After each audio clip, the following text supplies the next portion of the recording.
disepakati dengan penuh bertelaga bahwa kelak anak yang berusia 20 tahun akan disunting oleh sang buaya. Hari ini genap anaknya berusia 20 tahun.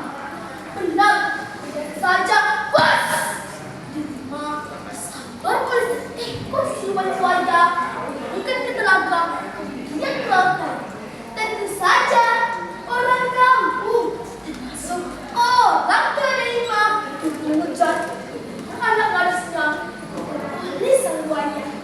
Bergegasnya mengambil peci, namun yang terpasang dendong anaknya.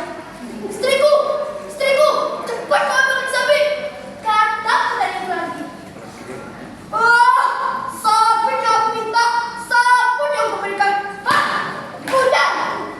Katanya lagi, sembari sambil mengejar buaya siluman, sampai langit sarung yang dia pakai belum sampai habis dan terlepas tanpa disadari. Terus berlari sambil berteriak tidak histeris. Pukul, bakar buaya itu! Akhirnya, buaya yang bernama Tanjung itu dapat dilumpuhkan dengan api sampai kelapa. Akibatkan menabrak karang di selat berdada dan teman. Konon katanya tubuhnya terputus. Pada bangkai kepalanya terlepas lautan yang sekarang diberi nama Pulau Buaya. Sementara ekornya dikuburkan di samping telaga yang sekarang masih ada.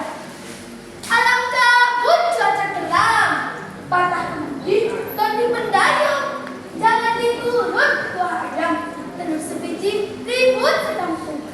Sekian cerita ini diambil dari cerita lisan mulut